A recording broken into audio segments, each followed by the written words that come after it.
Queria trazer uma mensagem hoje é um dia muito importante, né? É um dia de nós cearmos juntos, né? Renovarmos a nossa aliança com o Senhor. Então, eu gostaria de trazer uma mensagem que é o cerne do Evangelho. Eu queria falar sobre o Evangelho, o que é o Evangelho hoje. E eu queria tentar ser bastante didático, né? Porque hoje as crianças estão aqui. Eu pedi que elas ficassem aqui hoje, para que elas ouvissem essa palavra também, né? Para que elas conhecessem do que se trata a Bíblia. Às vezes a gente ensina muito a Bíblia, né? Principalmente para as crianças, mas para todos, mas olhando num contexto geral, a gente não sabe, né, do que se trata a palavra de Deus, qual é o centro da palavra de Deus, a que tudo isso se refere, por que foi escrito. Então eu gostaria de tentar ser bastante didático para que todos saiam daqui. Talvez você nunca tenha tido essa visão acerca do que a gente vai falar aqui, sobre a cruz, e seja bênção na sua vida, né? Se eu pudesse então dar um título para essa mensagem, eu daria o título de O Evangelho de Cristo. Amém? Vamos orar juntos? Senhor, nós te agradecemos, obrigado mais uma vez por esse tempo na sua casa, onde podemos nos reunir como corpo, para adorar o Senhor através dos cânticos, e queremos continuar te adorando aqui essa noite, Pai, ao receber a sua palavra. Então que o Senhor use a minha vida, que a sua palavra venha de encontro ao seu povo, a sua família aqui presente, aqueles que estão também em casa. Que o Senhor venha falar com eles, Pai. O nosso desejo é que nós possamos amar mais a Jesus e possamos renovar a nossa aliança com Ele hoje de modo consciente, Pai. Que nós entendamos o sacrifício que Ele fez por nós e que nós possamos amá-lo cada vez mais e mais. Esse é o nosso desejo. Nós já te agradecemos em nome de Jesus. Amém. Amém. Quem puder, então, abra comigo em Romanos 3. Eu vou ler a partir do verso 23, do verso 23 ao 26. Amém.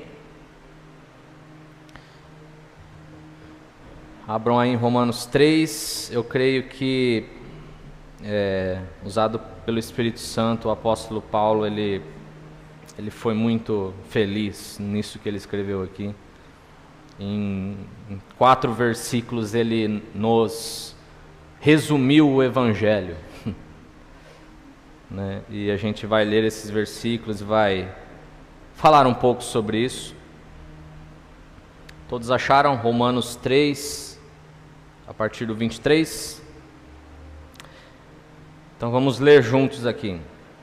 Pois todos pecaram e carecem da glória de Deus, sendo justificados gratuitamente por sua graça, mediante a redenção que há em Cristo Jesus, a quem Deus apresentou como propiciação no seu sangue, mediante a fé.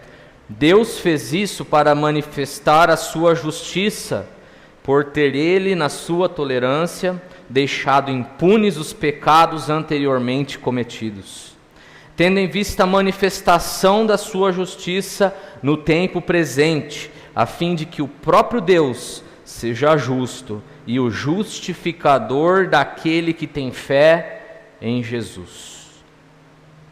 Amém? Para a gente se tornar um cristão, é isso que dessa forma que nós nos classificamos, certo? Quando alguém te pergunta, você é de alguma religião? Você fala, eu sou cristão, eu sou evangélico. Então, para você se tornar uma pessoa cristã, você precisa começar a notar o quanto Deus é santo. Mas também você precisa começar a enxergar o quão horrível o pecado é. E uma coisa está ligada à outra, né? Se você está crescendo verdadeiramente como cristão, né, mas você não cresce no seu ódio pelo pecado, mais e mais, cada dia mais e mais, então provavelmente você não está sendo cristão. Então nós precisamos começar a odiar o pecado mais e mais. Por quê? Porque Deus odeia o pecado. Deus odeia o pecado. Depois a gente vai falar um pouco mais sobre o quão horrível é o pecado, né? Vamos olhar para o pecado, né, por um momento. Para a gente entender o quão ruim é o pecado, a gente tem que entender o quão maravilhoso Deus é. Por isso que a melhor coisa para a gente estudar na Bíblia, seja aqui na igreja ou na sua casa, são os atributos de Deus. Quando você estuda os atributos de Deus, você passa a ter uma noção de quem Ele é, de quão maravilhoso, do quão incrível Ele é, né? Você conhece a Deus? Minha pergunta é: você conhece a Deus? Você pode abrir aí sua Bíblia, né, e me dizer com o que Ele se parece? Você pode me dizer algumas características de Deus?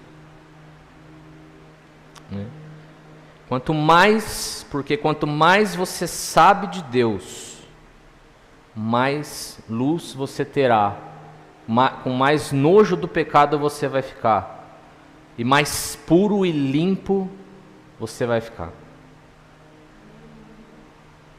Quando você conhece a Deus, você tem um encontro com Ele, você passa a saber quem Ele é, você começa a se maravilhar por Ele, e com mais ódio e nojo do pecado você vai ficar.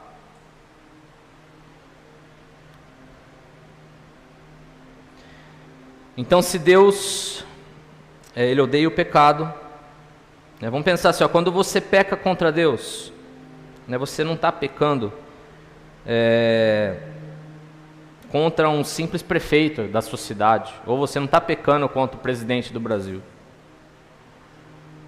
Você está pecando contra o Criador de todo o universo, contra o dono de todo o universo, né? Quão horrível é o pecado? Para pensar aí. Vou dar um exemplo bem simples. Adão pecou uma vez. Adão pecou uma só vez, e o universo inteiro foi corrompido. Então, quando nós pecamos, nós estamos pecando contra o Criador de todo o universo. Se Deus odeia o pecado e nós pecamos, a gente está ofendendo Ele de forma escrupulosa. Pensa comigo, você ama uma pessoa, você ama demais uma pessoa. Quando essa pessoa faz algo que você odeia, como você se sente?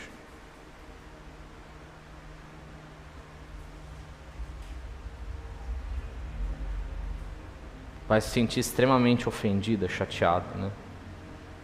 Pensa no caso, Deus nos ama, como Ele se sente quando nós pecamos, né?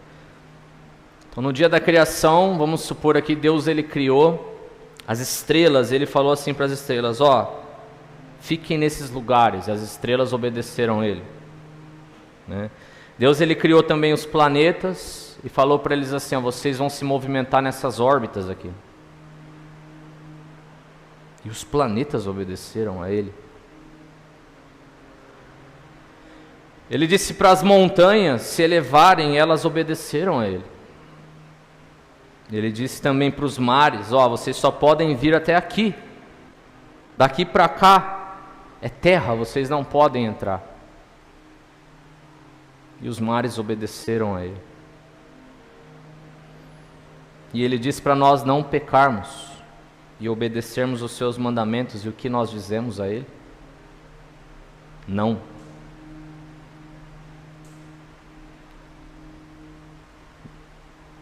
As estrelas, os planetas, as montanhas, os mares obedecem. Quem somos nós para não obedecermos? Nós deveríamos ter medo do pecado. Então a gente não desenvolve esse temor porque nós não conhecemos o quão maravilhoso e santo Deus é. Queria perguntar para vocês aqui, pessoal que está em casa, o quão pecaminoso é o homem antes dele conhecer a Cristo? O quão pecaminoso é o homem antes dele conhecer a Cristo? Gênesis 6:5, não precisam abrir, eu vou deixar o pessoal colocar aqui.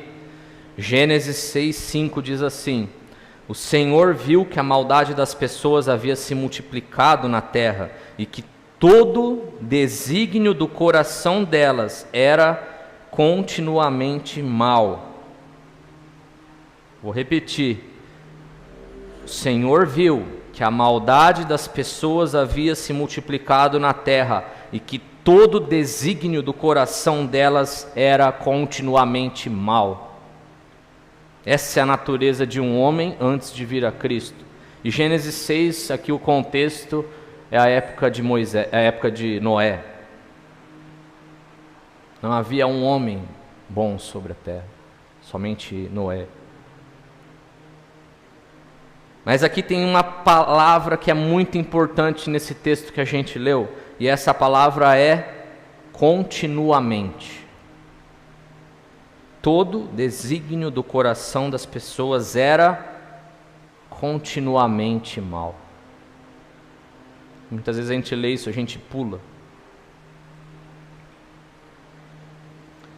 O que isso quer dizer? Que antes de um homem conhecer a Jesus, todo pensamento do seu coração desagrada a Deus,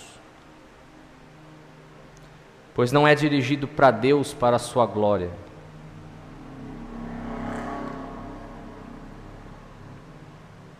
Se hoje você está sem Cristo, tudo que você faz desagrada a Deus e soma para a sua condenação. Tudo que você faz desagrada a Deus e soma para a justiça que há de ser feita para a sua condenação. Então, quão maligno é o coração do homem? Continuamente. Diz aí, para quem está do seu lado, continuamente. O coração do homem é continuamente maligno.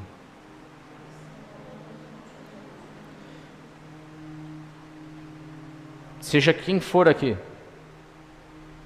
até a Sofia que está dormindo, até o coração dela é continuamente maligno. Eu vou dar um exemplo aqui, porque você pode dizer, Felipe, eu não concordo com isso, né? Não concordo que nosso coração é continuamente mal. Vou dar um exemplo aqui, vamos supor que eu pegue o coração de uma pessoa, eu tire o coração dessa pessoa, todos os pensamentos que há nele. Eu faço download dos pensamentos dessa pessoa e coloco num pendrive. Aí eu levo ali para o Gabriel, que está na mídia ali, falo, Gabriel, projeta os pensamentos dessa pessoa aqui na TV. Se você for essa pessoa, o que você vai fazer? Você vai sair correndo daqui, você nunca mais vai mostrar a cara lá na porta. Por quê? Porque você já pensou coisas tão ímpias e horríveis que você não pode compartilhar isso nem com seu amigo mais íntimo, nem com o seu cônjuge.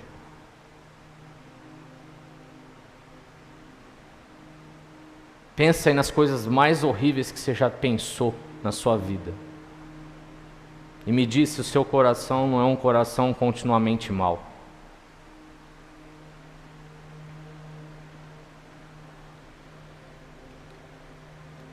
Você morreria de vergonha diante de todo mundo aqui, embora todo mundo aqui seja igual. Agora pensa comigo, no grande dia, Quando você se encontrar com o Senhor e Ele mostrar todos os seus pensamentos para toda a criação, você está se encontrando não com aquele que é igual a você, aquele que é santo. Quão grande será a sua vergonha nesse dia? De estar diante daquele que não peca, que não compactua com o pecado, cuja natureza não há nada de mal. E aí, quando Deus te enviar para o inferno, toda a criação presente ali vai ficar de pé e vai o adorar por ele ser justo. Essa é a pior parte. Todos vão adorá-lo, porque ele fez justiça. Gente, isso é muito sério. Isso é muito sério. Pensa no câncer, o quão horrível é essa doença. O quão destruidor para o corpo é um câncer. Nós já vimos isso de perto. O quanto o câncer destrói o corpo de uma pessoa. O pecado ele é como o câncer, só que ao invés dele matar o corpo, ele mata a alma. O pecado é o câncer que vai levar sua alma para o inferno. Condená-la para sempre no inferno. Então minha pergunta é: você está reto diante de Deus? Deus te considera justo? Se você morresse agora, nesse momento, você teria certeza bíblica de que você estaria correto diante de Deus? Pensa aí. Pensa aí, medita aí. Você acha que você estaria reto diante de Deus?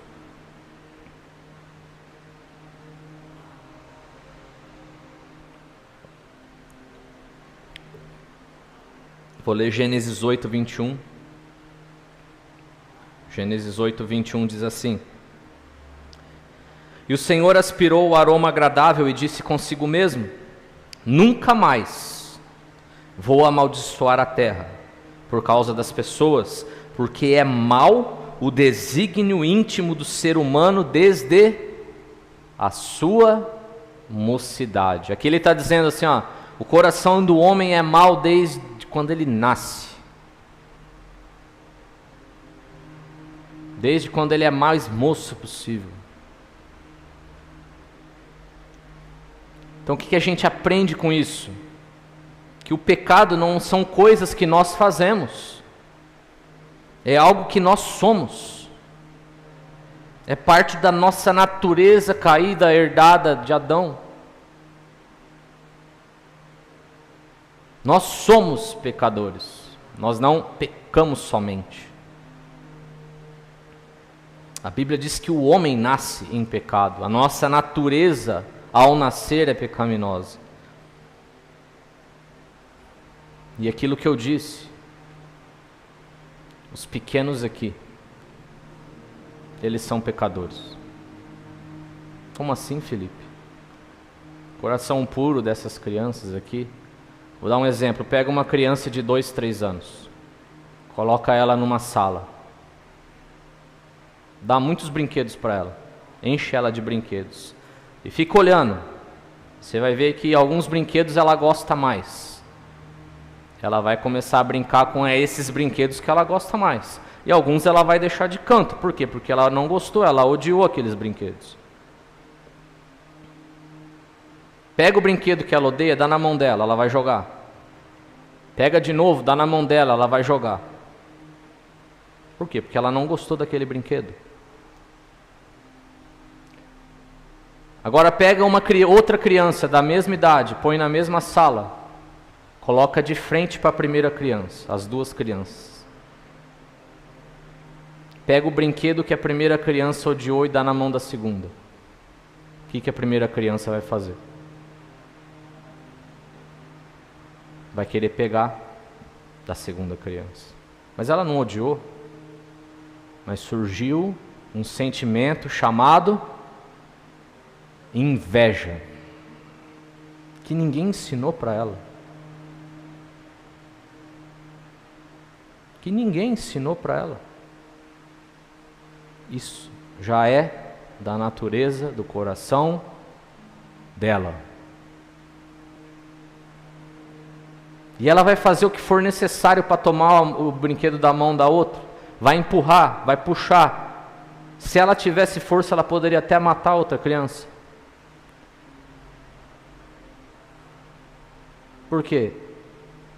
Porque o coração do homem, ele é continuamente mau desde o seu nascimento. Então, pecado não é algo que fazemos. Nós somos pecadores. Nós somos pecadores. Isso é algo que tem que estar no nosso coração. Nós somos pecadores. E não há nada que a gente faça por nós mesmos para nos libertar disso. Você pode fazer o que for, as maiores boas obras, você vai ser sempre pecador. Por nós mesmos, não há nada que nós façamos que nos tire dessa condição. E sabe qual é o pior? Muitas vezes a gente bota a culpa no diabo. Fala, o diabo me levou a fazer isso que aconteceu. Eu estou nessa vida aqui desgraçada por causa do diabo. O diabo tocou na minha vida e acabou com a minha vida.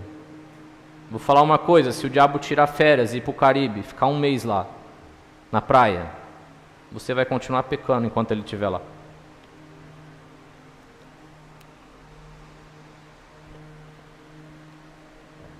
Por quê? Porque nós somos o quê? Pecadores. E não, o diabo não tem culpa em muitos dos nossos pecados. E é por isso que nós precisamos de Cristo. Você não precisa de uma religião, você não precisa de uma boa igreja, você não precisa de bons amigos. Você precisa de um Redentor. Aquele que derramou o sangue dele por você. Somente o sangue dele pode te purificar dos pecados. Somente ele pode inverter essa sua natureza pecaminosa. Somente ele pode pagar o preço para salvar seres tão miseráveis como nós.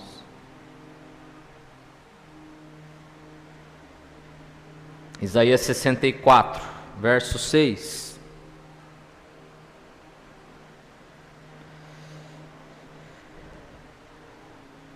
Todos nós somos como o imundo. De novo, todos nós somos como o imundo. E todas as nossas justiças são como o trapo da imundícia. Todos nós murchamos como a folha, e as nossas iniquidades nos arrastam como um vento. Essa palavra imundo, no hebraico ela pode significar muitas coisas. E algumas delas eu nem posso citar aqui, senão o YouTube vai me derrubar. Mas tem uma coisa que ela significa, que é lepra. Todos nós somos como leprosos. Você já viu alguém com lepra? Alguém aqui já viu alguém com lepra? Eu nunca vi, mas quando você eu parei para olhar um pouco nas condições de um leproso. Vamos supor que aqui tivesse um leproso. E E o horrível da lepra é que ela não só apodrece a carne, mas vem muita coisa junto, como pus, como ali o sangue, como o cheiro insuportável da carne apodrecida. Então a gente está aqui, acho que a uns 20 metros da porta ali, mais ou menos, né? Se entrasse um leproso agora por aquela porta, na hora a gente estaria sentindo o cheiro da carne apodrecida dele.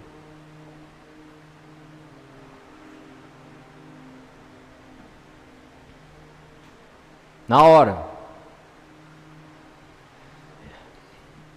É algo que ele não consegue esconder. Pensa na condição de um leproso. Como que ele esconderia a condição dele? A gente poderia até tentar, né? Cara, vamos comprar uma roupa branca, bonita. Vamos dar um banho nele. Vamos passar um perfume nele. Vamos cuidar dos ferimentos dele. Vamos vestir ele com uma roupa branca, bonita, limpinha. Mas essa condição só ia permanecer por alguns minutos. Porque o pus começaria a sair de novo. Ia vazar pela roupa branca. O sangue ia começar a sair de novo, ia vazar pela roupa branca. O cheiro ia ganhar do bom odor do perfume, ia vazar pela roupa. A corrupção do corpo dele vai começar a vazar. Você vai sentir o cheiro. Só por um momento ele vai ser apresentável. É isso que acontece quando um homem se torna religioso, mas não tem Jesus. É isso que acontece quando a pessoa ela vai à igreja, mas não conhece a Cristo. Ela está pondo uma roupa branca para esconder a sua podridão.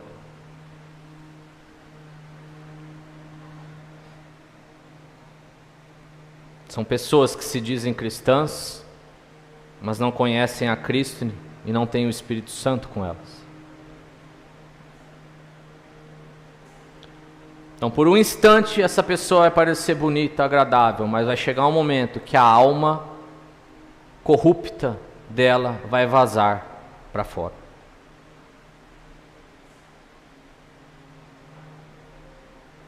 Por isso que a gente não pode nos salvar pelas nossas boas obras.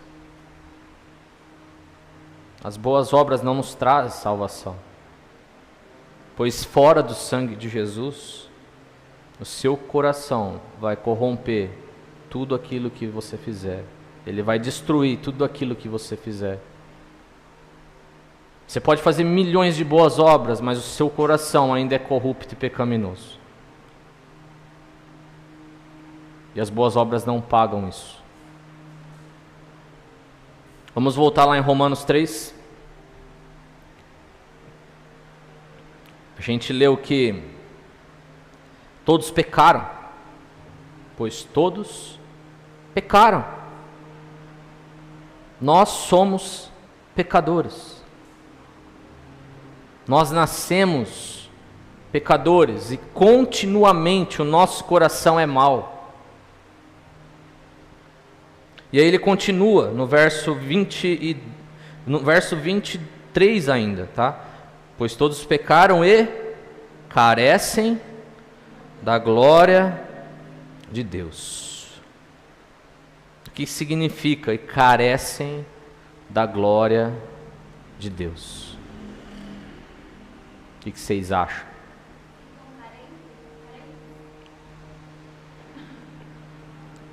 No sentido de precisam, necessitam da glória de Deus. O que isso quer dizer? Né? Significa que você não foi feito para você mesmo. Você foi feito para Deus, você foi criado para a glória dele.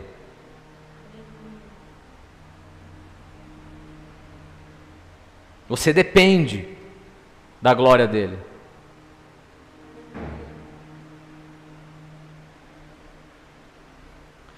E essa É uma das maiores ofensas possíveis contra Deus, fazer tudo para a sua própria glória.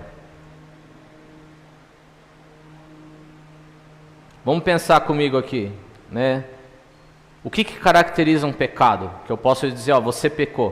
O que você fez para você pecar? Desobedeceu o mandamento de Deus, certo? Fica com isso em mente, desobedeceu um mandamento. Uma vez perguntaram para Jesus, Senhor, qual que é o mais importante dos mandamentos? Amar a Deus com todo o seu entendimento, com toda a sua alma, com todo o seu coração, com todas as suas forças, certo? Então pensa comigo, esse é o principal mandamento. Qual é o pecado mais horrível? Não amar.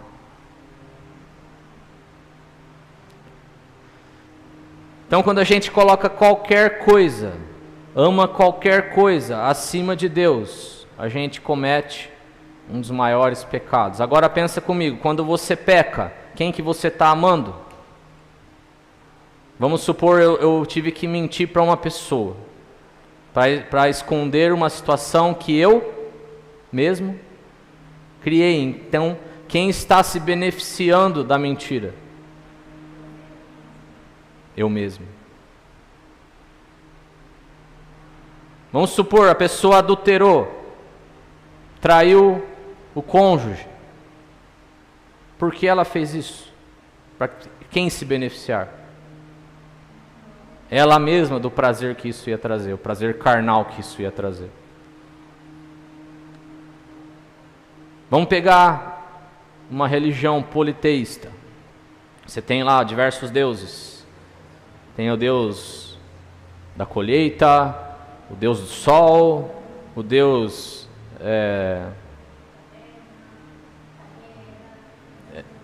da fertilidade, diversos deuses, né? Por que as pessoas tinham essas pessoas elas creem em diversos deuses? Vamos supor, precisam de, não consigo ter filhos, para quem que eu vou adorar? O Deus da fertilidade. Por quê? Porque Ele pode te dar filhos. Quem que você ama, o Deus da fertilidade ou você?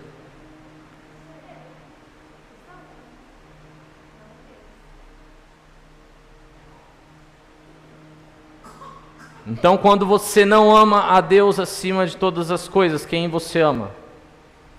Você mesmo. Qual é o nome desse pecado?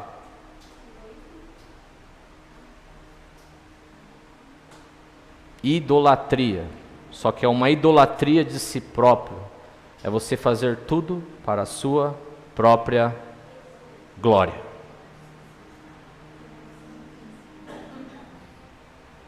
Egocentrismo, eudolatria.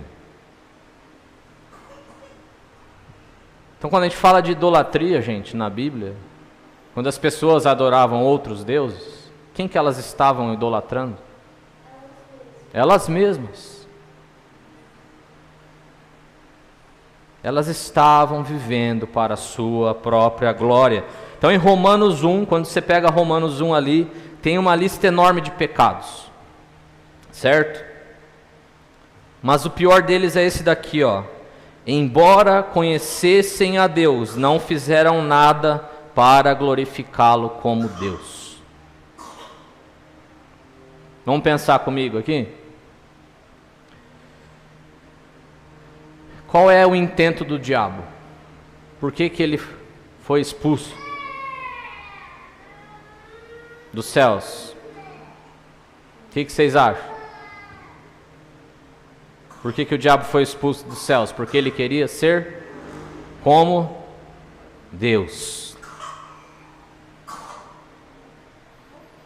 Fazer as coisas para a nossa glória é querer usurpar o trono de Deus, é praticar os atos do próprio diabo.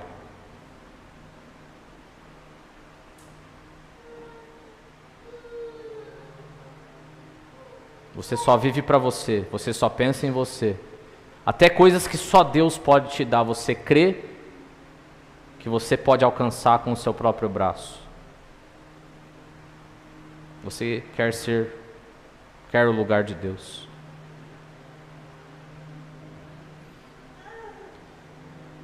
E mesmo cristãos verdadeiramente convertidos, genuínos, né? Podem cair e começar a viver para a sua própria glória. E quando nós fazemos isso, quando nós caímos e passamos de olhar para aquele único que importa, passamos a viver para a nossa própria glória, nós fedemos como um leproso. É o momento em que a corrupção da nossa alma vaza pelas vestes brancas. Quando a gente passa a viver para a nossa glória. É para Ele que a gente deve viver. Tudo é dele, tudo é para Ele.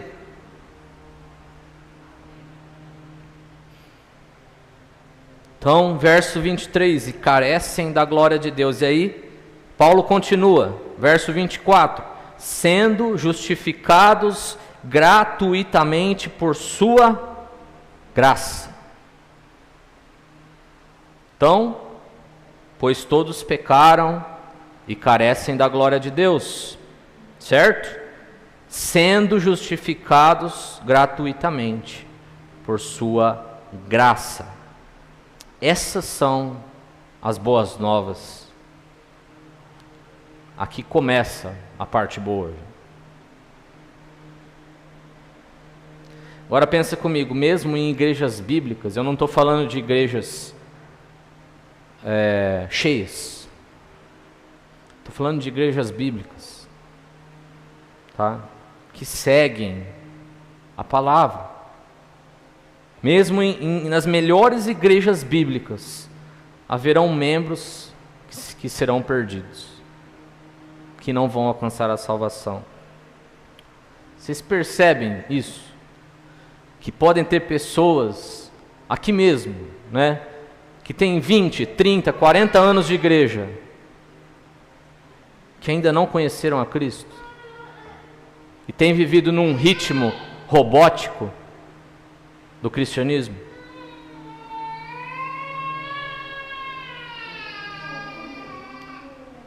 Você percebe que tem pessoas que estão na igreja todo domingo,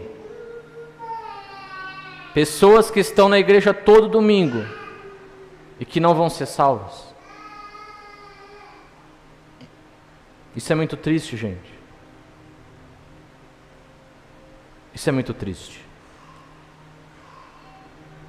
Mas sabe o que é pior que isso? Nossa, Felipe, tem algo que é pior que isso? A gente está falando de pessoas que não conhecem a Jesus, certo? Pior que isso é Cristo não conhecê-las. Porque vai chegar o dia, a gente vai chegar diante dele, a gente vai falar: Senhor, Senhor, Senhor, eu expulsei demônios em seu nome, eu curei os enfermos em seu nome. E ele vai falar: se afaste de mim, porque eu nunca te conheci.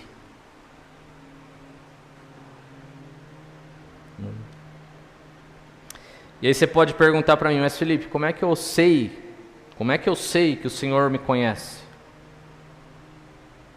Já parou para se perguntar isso? Poxa vida, como que eu vou saber se o Senhor realmente me conhece, se eu não vou passar por essa situação? Né? 2 pontos. Primeiro, como você está caminhando na sua jornada cristã? Você obedece aquilo que a palavra diz, né? Aquilo que a palavra pede, por achar que isso é necessário para você ser salvo, ou você faz porque ama a Cristo e quer ser como Ele? Então você obedece os mandamentos porque você precisa para ser salvo, ou você obedece porque Ele ama esses mandamentos e você quer agradá-lo, porque você o ama de volta? Entende a diferença? Segundo, você será conhecido pelos seus frutos. Então vamos lá. Como que você sabe que Ele te conhece? Primeiro, como você está caminhando. Segundo, você será conhecido pelos seus frutos. Então vamos lá, você ama o mundo? Então porque você é do mundo. Você ama a companhia de pessoas ímpias? Você tem a prática de estar na companhia de pessoas íntimas, então você é um ímpio.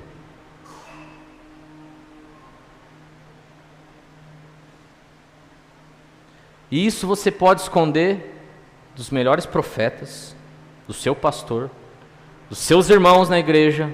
Você pode esconder da igreja inteira. Você pode vestir a veste branca e a lepra está por baixo. Mas de uma pessoa você não consegue esconder isso. Você não consegue esconder isso de Deus. Por quê? Porque o Espírito Santo dele te persegue e conhece você. Você pode esconder isso de todo mundo, mas de Deus você não esconde. Então examine-se a si mesmo. Em que lugar você está hoje? Você está usando uma máscara para esconder a sua lepra de alma? Esses pensamentos que se a gente tirar de dentro do seu coração e jogar aqui na tela, você está escondendo eles? Você já enganou todo mundo na igreja? Examine-se a si mesmo. Examine-se a si mesmo. É isso que normalmente nós dizemos nos cultos de ceia, né? No momento da ceia, que o homem examine-se a si mesmo. Mas essa é uma pergunta que a gente deveria fazer todos os dias das nossas vidas. 1000 vezes por dia.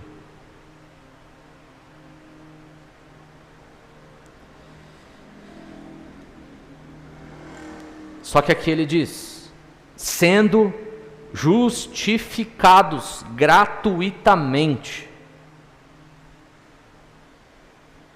Isso é só para aquele que é verdadeiro cristão. Aquele que declarou verdadeiramente a sua fé e a sua servidão a Jesus Cristo. Aquele que realmente crê em Jesus. Sendo justificado gratuitamente pela sua graça. Vamos lá, o que é ser justificado? Gente, estou tentando ser bastante didático, porque as crianças estão aqui hoje. Mas pode ser que muito adulto nunca tenha tido ter o completo significado de ser justificado.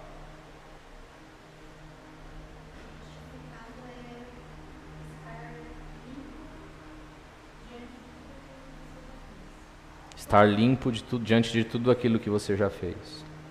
Sim. Vou começar dizendo o que isso não significa. Vou dar um exemplo do que não é estar justificado, tá? Não significa que quando uma pessoa, um crente verdadeiro, crê em Jesus e ele se torna reto diante de Deus, a ponto de ele ser transformado de tal maneira que ele nunca mais peca. Não é isso que significa. Então vamos lá. Não é o crente crer em Jesus, ser reto diante de Deus pelo sangue de Jesus, a ponto dele nunca mais pecar. Ele é transformado de uma forma a ponto de que ele nunca mais vai pecar na vida. Isso não é ser justificado. Porque crentes verdadeiramente transformados ainda pecam. Nós somos pecadores. Nós nunca vamos nos libertar dessa natureza por nós mesmos. Mesmo profundamente transformados, todos os dias da nossa vida, nós vamos ter que lutar com a carne, vamos ter que lutar com as tempestades, com as lutas, com os desejos carnais, contra o mundo, contra o diabo, todos os dias das nossas vidas, por mais firme que nós estejamos em Deus. Porque mesmo crentes transformados ainda pecam. Vou dizer o que é justificado. Justificado é um termo jurídico, que significa que no momento que um pecador, ele verdadeiramente crê em Jesus, lá do trono de Deus, Deus declara essa pessoa juridicamente reta diante dele. Para sempre.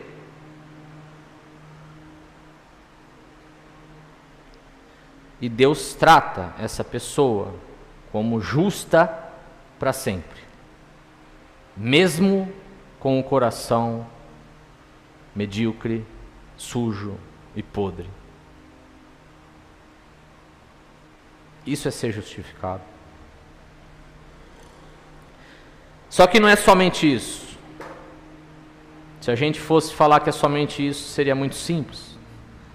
Ser justificado, quer ver? Vamos pensar assim, a gente sabe que Jesus morreu por nós, certo? Até as crianças sabem. Jesus morreu por vocês. Isso vocês aprendem quase todo dia aqui, né? Mas Ele também viveu por nós. Ele não só morreu por nós, mas Ele também viveu por nós. Como assim, Felipe? Vamos lá, Jesus ele viveu uma vida perfeita diante de Deus, certo? Perfeito. Ele não nasceu da natureza carnal do homem. Ele não tinha pecado no seu coração, ele não pecou nunca. Ele era reto e justo por natureza diante de Deus.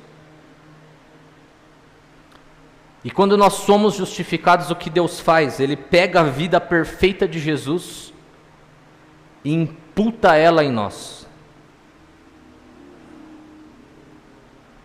Ele pega essa vida perfeita, reta, justa, que nunca pecou, e Deus passa a nos tratar como se nós tivéssemos a mesma vida que Jesus teve.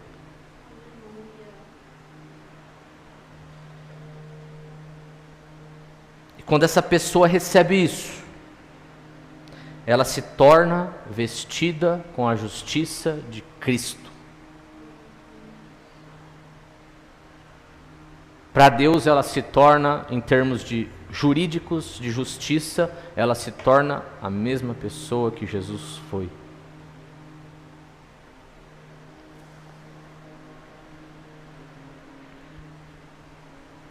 E eu ouvi uma vez, acho que foi o Paul Washer falando que Jesus era maior que José. Por quê? Porque José tinha uma túnica colorida, muito bonita. E ele queria guardar a túnica para ele não queria compartilhar com os irmãos dele.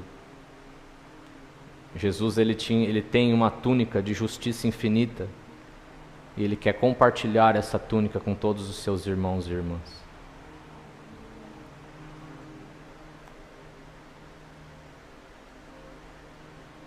Cara, você consegue acreditar nisso? Você está vestido com a justiça de Cristo. Se você crê nele, verdadeiramente. Mas como nós somos justificados? O texto diz, a gente leu. Como é que diz aí? Sendo justificados gratuitamente, pela sua graça. Gratuitamente, pela sua graça. Parece redundante, né? Gratuitamente pela graça. Por quê? Porque é muito difícil, né, para nós, homens orgulhosos, né, aceitarmos que a salvação é de graça. A salvação é dom gratuito de Deus pela fé. Efésios 2.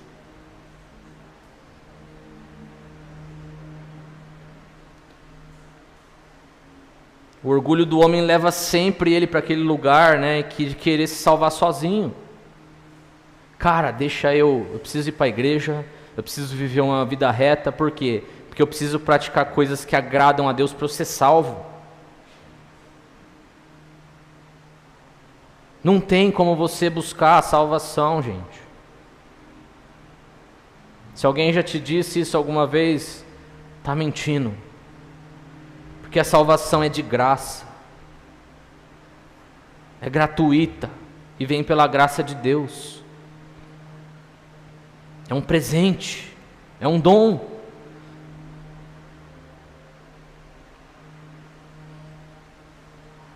Então o homem ele tem essa mania de querer se salvar sozinho. O orgulho do homem faz isso, né? Por quê? Porque ele quer ser como Deus. Ele quer ter poder sobre todas as coisas, mas sobre a salvação dele próprio ele não tem. Ele quer ganhar a salvação de qualquer forma. O homem quer que Deus seja o devedor dele. Deus, tu me deves. Então eu trabalhei para o Senhor a vida inteira, eu fiz infinitas boas obras, o Senhor me deve a salvação. Isso não existe. Não é pelas boas obras que você é salvo. Isso não existe. Deus só deve uma coisa para o homem. Só uma coisa. Fala aí para a pessoa do seu lado. Deus só deve uma coisa para o homem, para você. Deus só deve uma coisa para você. Vira aí para ela e fala. O inferno. A única coisa que Ele deve para você é o inferno. Já viu alguém orar assim? A pessoa quer se parecer religiosa, né? Ela fala: Senhor, eu só te peço que o Senhor me dê aquilo que eu mereço. Quem já orou assim, querendo ser, na ignorância, querendo ser religioso? Senhor, só te peço uma coisa, me dá só aquilo que eu mereço. Pode ser isso, isso, isso, só o que eu mereço mesmo, Senhor. Nunca ore assim. Você está pedindo para Deus te mandar para o inferno.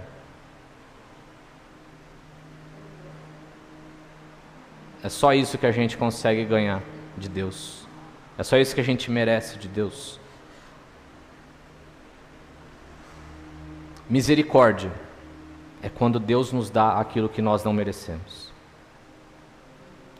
Misericórdia é quando Deus nos dá aquilo que nós não merecemos. Isso é misericórdia. Você nunca deu a Deus um motivo para Ele te salvar.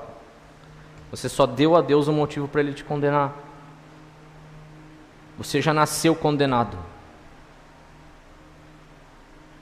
Nada do que você faça vai mudar a natureza do seu coração corrupto e mau. Mas Ele não te salvou por sua própria causa. Não há nada que você faça para ser salvo. Deus, Ele te salvou por causa daquilo que Ele é.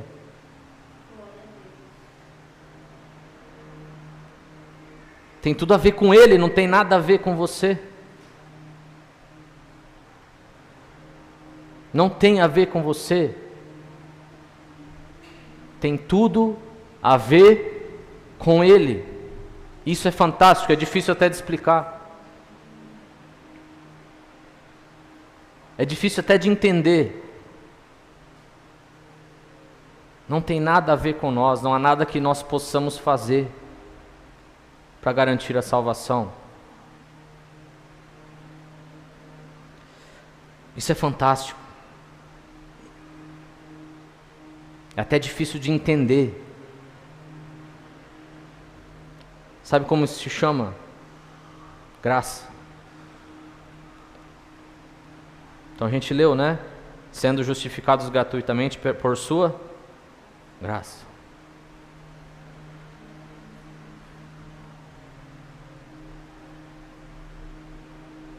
Isso é graça. É nós recebermos algo que nós não merecemos por motivo nenhum.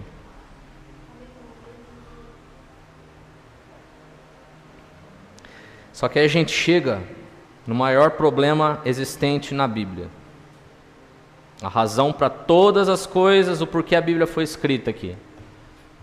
Qual que é esse problema? Vamos pensar comigo aqui? Vou dizer para vocês a verdade mais aterrorizante da Bíblia. Vira aí pro seu irmão, fala aí, ó. Vou te dizer a verdade mais aterrorizante da Bíblia.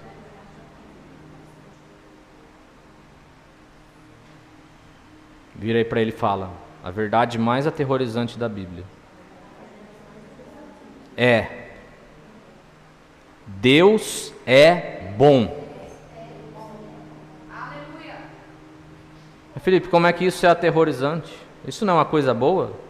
Deus é bom, não é uma coisa boa? Não parece ser uma coisa boa? Qual o problema com isso? Se você está raciocinando, você já está pegando onde eu quero chegar. Deus é bom, você não é. E aí?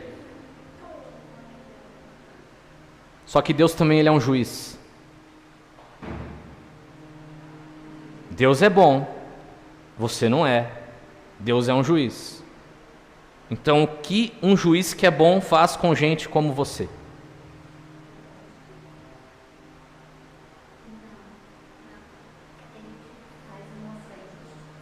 Se ele é bom, ele precisa julgar pessoas assim como nós e jogar-nos no inferno, certo? Por quê? Mas Deus não é bom? Ele vai nos jogar no inferno?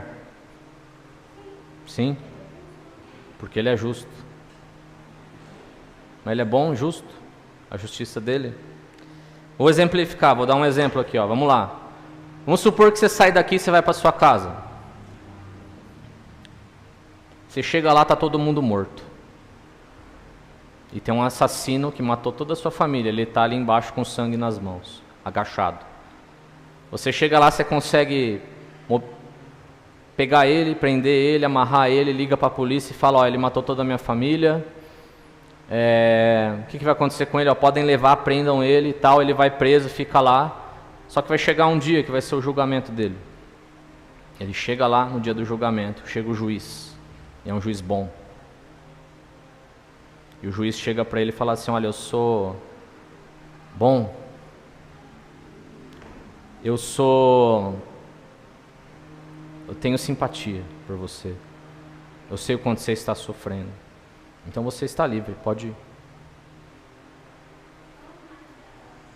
Esse juiz é bom ou é corrupto? O que você ia falar? Isso não acontece todo dia no nosso país, mundo afora. Pessoas que cometeram crimes horrendos sendo soltos por ministros daquele lugar lá. E você chama eles do quê? De bons ministros? Ou de corruptos? E aí?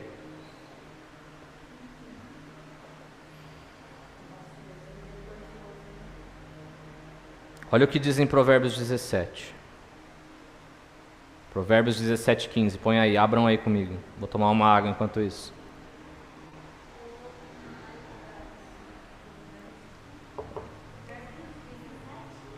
Provérbios 17, 15. Verso 15, capítulo 17.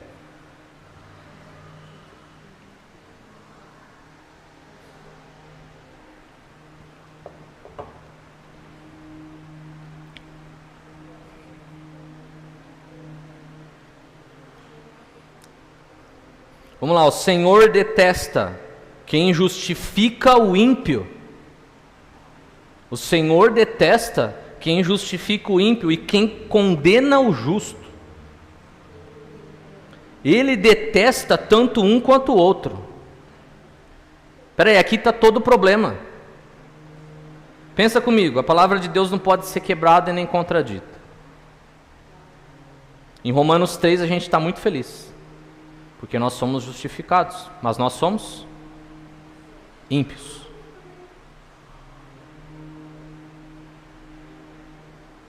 Então a gente está muito feliz, porque vimos que Deus justifica o ímpio, mas em Provérbios 17 diz que Deus abomina aquele que justifica o ímpio. Esse é o maior problema da Bíblia. E o Evangelho é isso aqui. O Evangelho é isso aqui. Se Deus é justo, Ele não pode perdoar você, mesmo Ele sendo bom.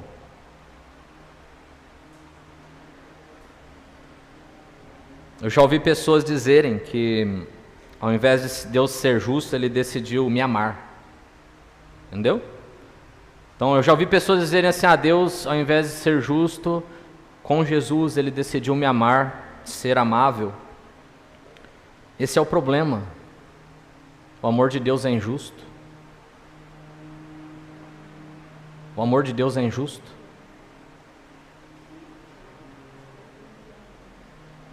Deus tem que ser justo, mesmo quando Ele é amoroso. Ele precisa manter a justiça dele. Como que Ele pode fazer isso? Jogada de mestre dele. Como que Ele pode fazer isso? Como Ele pode ser justo e ao mesmo tempo justificador do ímpio? Se Ele odeia quem justifica o ímpio, como Ele pode ser justo, não cometer injustiça, e ao mesmo tempo justificar aquele que não merece? Verso 24 diz, Romanos 3, volta lá em Romanos 3, verso 24.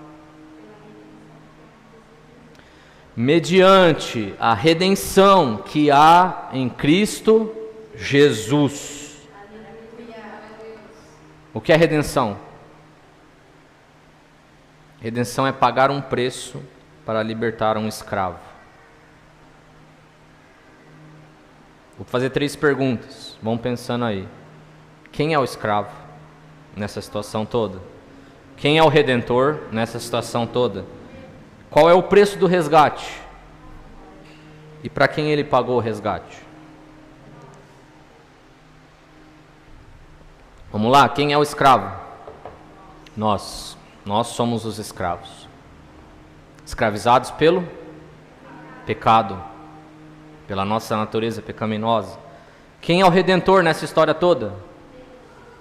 Jesus, o Cristo. Qual que é o preço do resgate? A vida de Jesus. Agora a pergunta mais importante: para quem Ele pagou o resgate? Para quem Jesus pagou a dívida? Para o diabo? Para quem Jesus pagou a dívida? Então muitos falam que Jesus pagou o preço para o diabo. Mas não é isso, isso não é bíblico. O resgate, através da morte de Jesus, que foi o preço pago, Ele nos liberta dos poderes do diabo. Mas não pagando ao diabo. Então para quem que Ele fez o pagamento? Ele fez o pagamento para o próprio Deus. Por quê? Porque Deus não podia te justificar, porque você era ímpio. Então Jesus, Deus se fez carne em Cristo para pagar o preço, para você ser justo, para você ser justificado.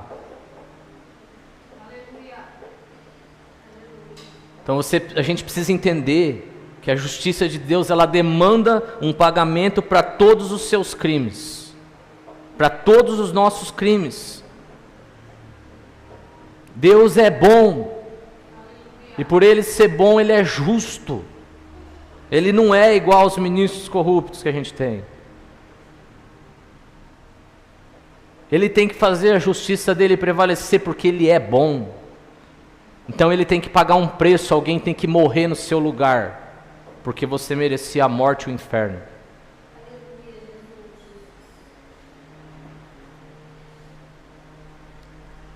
Já que você não tinha como satisfazer a justiça de Deus, você estava condenado pela lei de Deus, e por causa disso o diabo tinha poder sobre você. Por causa disso o diabo tinha poder sobre você, que você estava condenado. Então quando Jesus morre na cruz, a vida dele é o pagamento que foi feito para satisfazer a justiça de Deus. A justiça de Deus foi satisfeita até o último centavo devido, através da vida de Jesus. Mas o que mais? Não para aí. A ira de Deus Todo-Poderoso sobre nós foi pacificada. Como assim, Felipe? Como assim? Então, de modo que todo aquele que crê em Jesus verdadeiramente, nunca mais vai experimentar a ira de Deus novamente. E hoje, quando Deus disciplina aquele que Ele ama, o crente verdadeiro, Ele o faz em amor e não debaixo da sua ira. Ele vai continuar nos disciplinando, mas é em amor, nunca pela ira. Vamos voltar, verso 25. Romanos 3, 25. Põe aí para nós, por favor. A quem Deus apresentou, bota no 25, isso, a quem Deus apresentou como propiciação no seu sangue. O que é propiciação? Vocês sabem, gente? Vamos lá, o que é propiciação? Isso era muito comum no Antigo Testamento.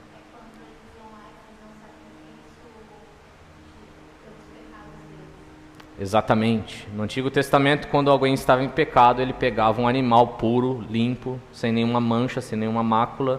Ele sacrificava esse animal para que os pecados dele pudessem ser perdoados por Deus. Isso se chama propiciação. Então é o sacrifício que satisfaz a justiça. Isso é propiciação. Então eles davam um animal sacrificado a Deus em troca da justiça, para não serem condenados, né? Isso é o que torna possível um Deus justo perdoar um pecador. E nesse caso ainda continuar justo, pois Deus fez Ele mesmo o pagamento. Vocês entenderam? Vocês entenderam? Deus fez Ele mesmo o pagamento para fazer você justo e justificado. Jesus, ele clama na cruz, todo mundo conhece essa passagem. O que ele diz lá? Deus meu, por que me desamparaste? Jesus está dizendo que Deus o abandonou. Por quê? Já parou para pensar nisso?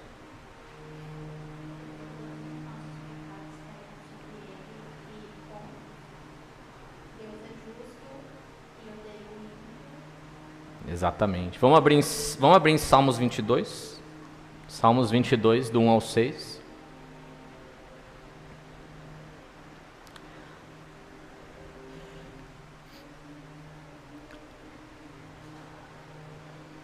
Vou ler o verso 1, o 2 e o 4.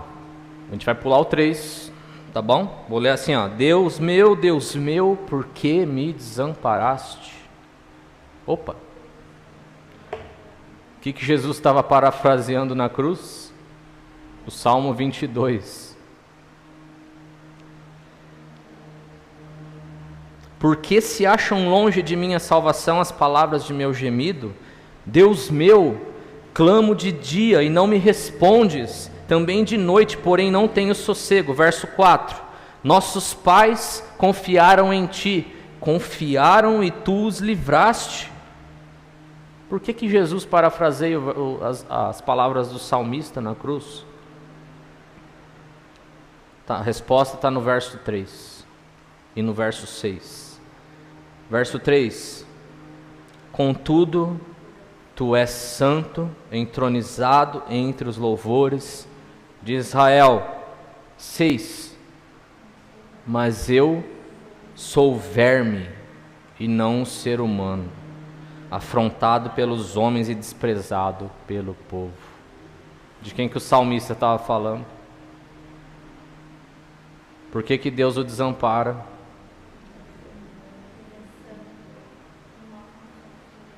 Porque ele era santo, porque Deus é santo. Quando Jesus estava na cruz, todos os pecados de todos aqueles do seu povo foram atirados sobre os ombros dele, e ele se torna um verme para Deus.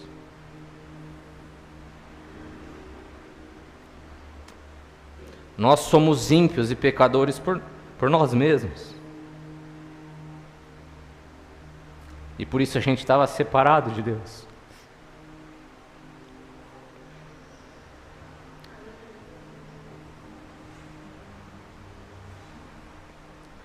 Para quebrar com essa separação, alguém tinha que morrer separado de Deus.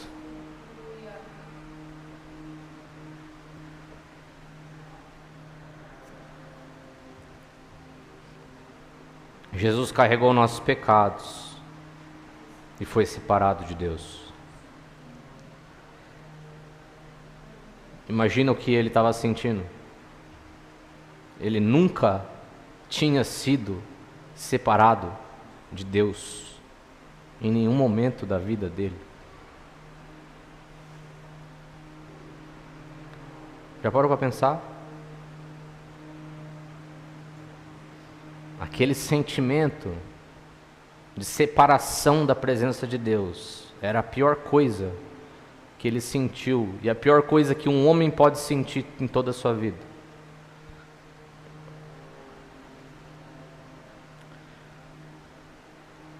Então nós fomos justificados, declarados retos diante de Deus, porque na cruz Deus declarou Jesus legalmente culpado em nosso lugar. Ele tratou Jesus como culpado, se separando dele, seu único filho amado. E então Deus esmagou seu filho debaixo da força da sua ira. Abre aí, Isaías 53:10.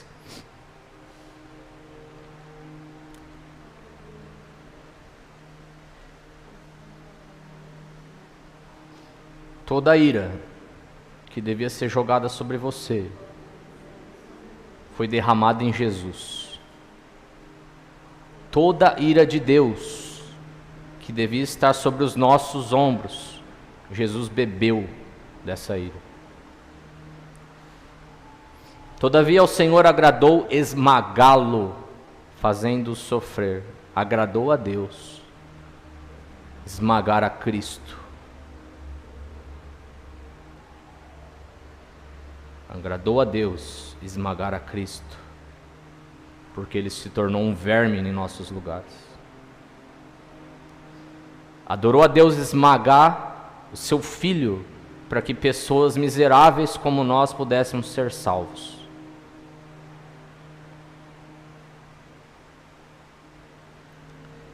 Jesus no Getsemane, ele ora 3 vezes.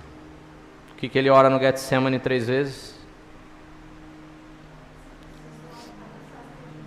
Se possível, afasta de mim esse cálice. Senhor, se possível, afasta de mim esse cálice. A Bíblia diz que ele estava suando sangue.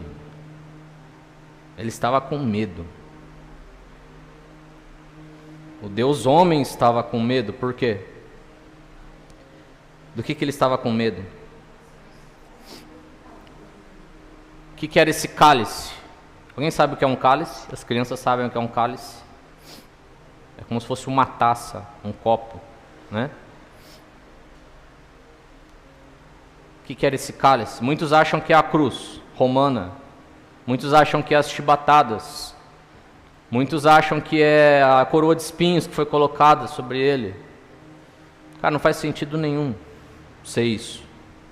Porque a história diz que após Jesus ressuscitar e ascender aos céus, durante a igreja primitiva, milhares de cristãos foram condenados à morte em cruz romana. Só que relatos, testemunhos da história dizem que eles iam a caminho da cruz, louvando e cantando hinos, e cheios de alegria. Os escravos, o povo ia e o general divino deles ia ter medo da cruz? Os escravos tinham medo, não tinham medo nenhum, iam cantando hinos e alegres para morrer na cruz, mas o general divino deles não? Não faz sentido nenhum. Jesus não temia a cruz. A cruz não é o cálice.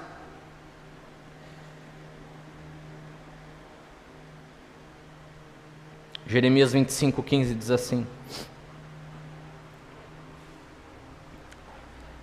porque assim me disse o Senhor, o Deus de Israel: pegue o cálice do vinho do meu furor que está em minha mão e faça com que bebam dele todas as nações às quais eu vou enviar. Em algumas versões, ao invés de furor, está ira. O cálice da ira de Deus. Em Apocalipse, as 7 taças da ira de Deus vão ser derramadas sobre a terra. Qual era o cálice? O que estava cheio o cálice? Que Jesus pede para afastar dele? A ira de Deus. Então Jesus temia que após a separação dele com Deus, a ira do Senhor ia se recair sobre ele. Era isso que ele temia. Na cruz Jesus bebeu desse cálice. Ele bebeu, e quando ele virou o cálice para baixo, nenhuma gota sequer pingou. Ele bebeu esse cálice completo em favor do seu povo. E hoje nós somos livres da ira de Deus, porque Jesus levou ela consigo.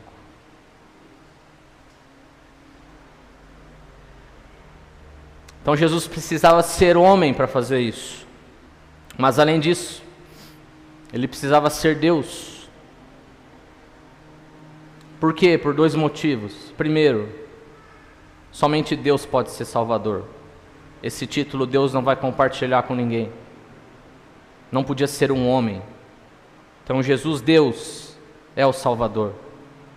Segundo, somente quem é divino pode aguentar toda a ira de Deus e se levantar depois de 3 dias.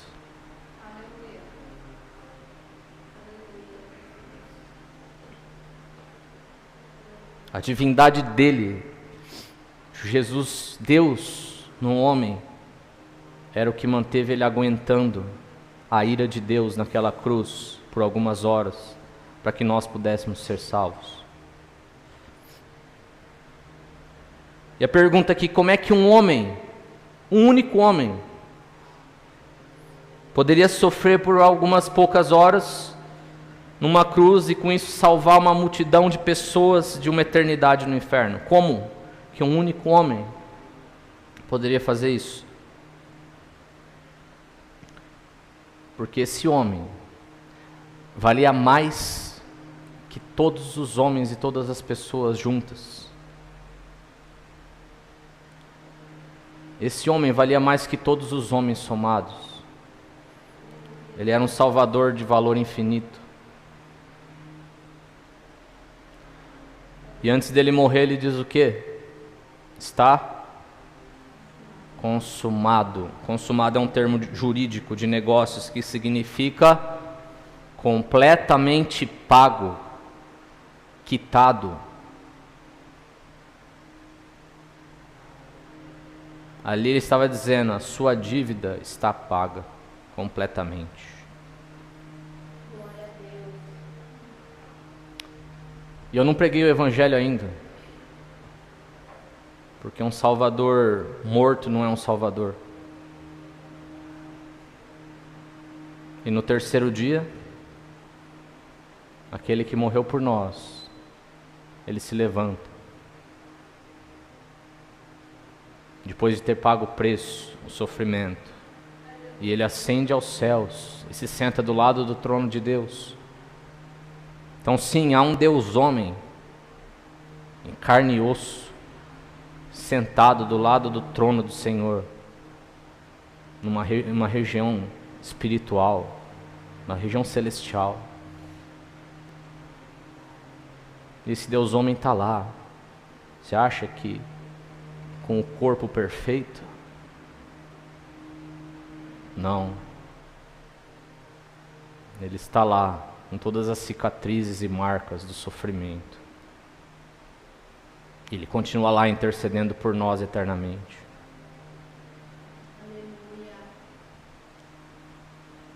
Esse é o Evangelho.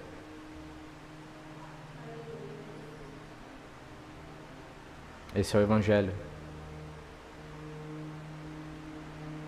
É a esse homem a quem nós estamos aqui hoje para renovar nossa aliança com Ele. Examine o homem a si mesmo. Examine o homem a si mesmo. Examine você a si mesmo hoje. Qual é o caminho que você está trilhando? Que caminho você tem tomado?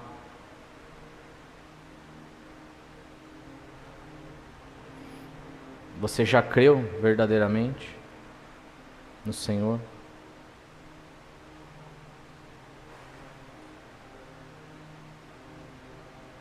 Você realmente já teve um encontro com o Senhor? E já foi salvo? Biblicamente dizendo, se você morresse agora, você estaria reto diante de Deus, por ter crido em Jesus Cristo, e entregado sua vida para Ele. E aí? Vamos cear juntos, em memória desse?